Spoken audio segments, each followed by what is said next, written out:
Welcome back to the Community Roundtable. We're super excited for May. It's Military Appreciation Month, and I have Raven and Eric here with me. And I just want to kind of get the conversation rolling a little bit. And as a Navy veteran, tell us the significance of Military Appreciation Month.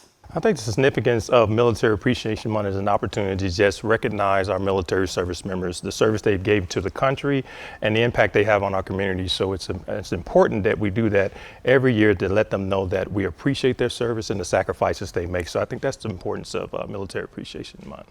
Nice, I like that. So why do you think it's important that we observe the National Military Appreciation Month?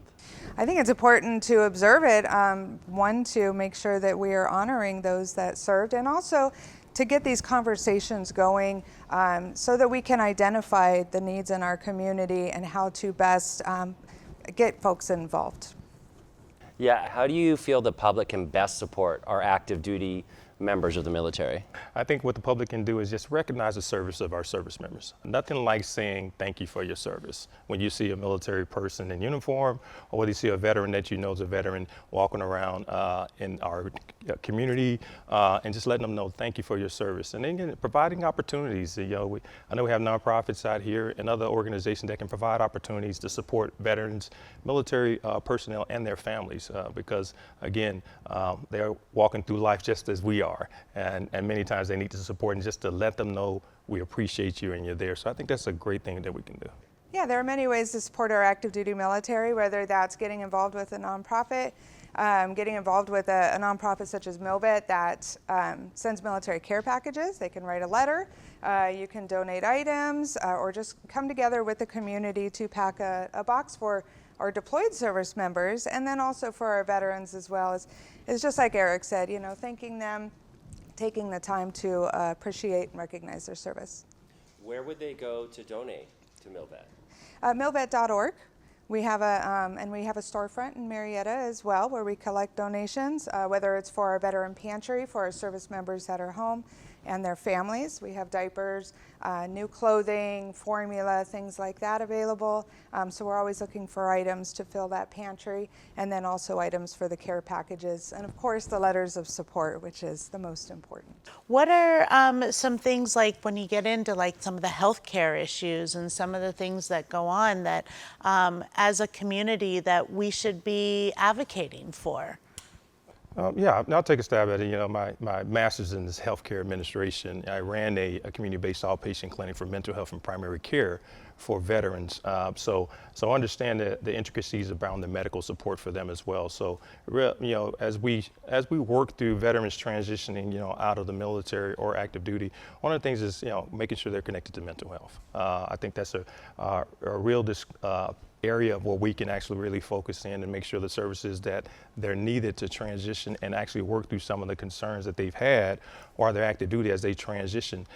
We talk about the wounds that you cannot see, right? So not the physical wounds, but the internal wounds of struggling with mental health. So really looking at opportunities to really connect them in their communities. Instead of them having to travel, hours away to get their care, how do we bring that here? How do we actually look for opportunities to expand that in this space, so we're not having veterans having to travel long distance to receive that care. So I think that's one of the things we can do. Yes, for sure, and that is an issue in our community. MilVet is a host location for Senator Ciarto's Veteran Advisory Committee, and we bring together local organizations, the VA, Congress, the Assembly, Senate, the vet centers, the County of Riverside, to come together to discuss those issues pertaining to our local veterans here. And we are now a location for a County Riverside Services officer to help our veterans better learn of the services that are available to them. Oh, great. I like that. So why do you think it's important that we observe the National Military Appreciation Month? I think it's important to observe it, one, to make sure that we are honoring those that served, and also to get these conversations going so that we can identify the needs in our community and how to best get folks involved. Yeah, I would just expound on that and say I believe it's important because freedom isn't free, all right, and it comes at a cost. and the service that any veteran has served their country to make sure that we have not only freedom here but freedom abroad as well, not only here on our soil but other people's soil as well, to make sure that they have that democracy to be able to sustain themselves and their lives as well. So I think it's important because no greater sacrifice than those who serve the military. No greater love than someone who was willing to lay his life down for his fellow human beings. So, and I think that resonates with military service, and I think that's why it's important to make sure our kids understand the history of military service and veterans. We're not trying to say that's your path, but you got to understand how this country became this country, and it became because we had a strong military and those who served. So I think that's important just because of that. Absolutely. Obviously, there's a lot going on in the world right now, and so we look to our military to, protect us and do all those things. So what are, as we're going into this new phase and doing that, what are some misconceptions about military service that maybe you might like to address so, we can keep filling up our services? I know, my father served, but there's a big generation gap, I think, there as well. So what are some misconceptions? Yeah, I think the most misconceptions out here is a lot of people think that with military service, as you go to war and you serve your country, there's a stigma out here that our military members are broken as they transition out. I tell everybody I'm not broken, I'm changed, because I've done something different. I've served in my military for a long time. I'm not the same person I was when I went in.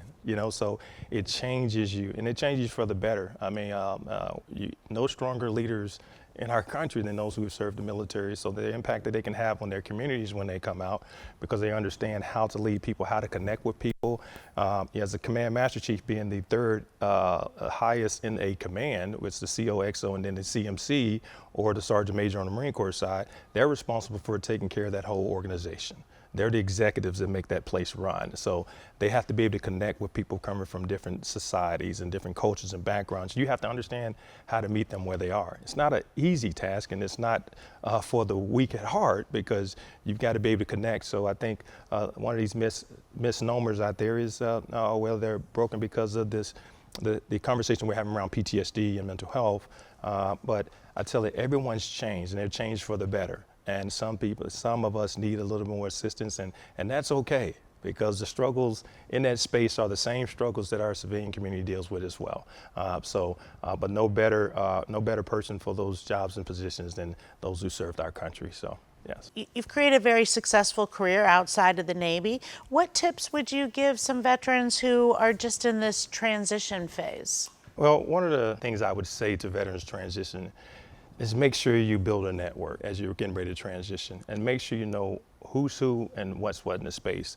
And how do you do that is connect with other veterans who've already did the transition, making sure you're connected not only with your VA benefits, but also connected in the community to try to make sure you stay resilient, right? When you're active duty, there's a lot of things going on. We have to take care of not only sailors, Marines, any service member, and their families when you're in. So transition out, when you lose that, there's a huge void to fill. I found myself in that space as well when I transitioned out. Okay, my kids are grown up, they're moving out. It's me and my wife, and I still got a lot of energy left to give back. So I started getting engaged in my community. As you know, I'm the chair of the Rated Commission with the city. And really working in a space to make sure I fill that void, because I did it for 27 years. And that was straight out of high school going into the military, so I knew nothing else outside of that. So when I transitioned out, it was scary, even for me as an E9. I was the top of the enlisted food chain as a Master Chief Petty Officer. And they think you know it all. But as I was transitioning, I needed help, and I reached out for help because there was a lot of anxiety and stress about starting over. So again, I would say make sure you take care of some of the things that you need to resolve before you get out. And again, make that connection with resources before you transition into that veteran status. So those are the things I would say would be. And finding the resources really is important. I know my father never looked into benefits until he needed them. And it was a struggle for me, even just to find where I had to go, where were the services. I went to the vet center and they said, yes, let's do this. And I ended up in Hemet at another center, and then I ended up in Chula Vista, Yeah. all the way down where the Veterans Home is. So it's a journey to find the right resources to support those veterans, for sure. And I would say the Navy led to my success in transition. I'm telling you, and teaching me leadership and how to take care of people. It resonated with me taking care of my family, and it resonated with me as I transitioned out. I'm a leader, don't want to do anything else but lead. But I'm a good follower as well. But that helped me in my transition out, to help me be successful in supporting my family and sharing what I've learned with them, in addition to people I come in contact with as well. So I think it definitely led to my success as well. Well, this has been very informative, and I want to thank you both for being here on the Community Roundtable, and thank you very much for your service and your husband's service. And so with that, let's appreciate everyone as we roll through this month of May. We have Memorial Day coming up, and we wish you all a great holiday, but thank someone who has served for our country and served for us. So we'll see you next time on the Roundtable.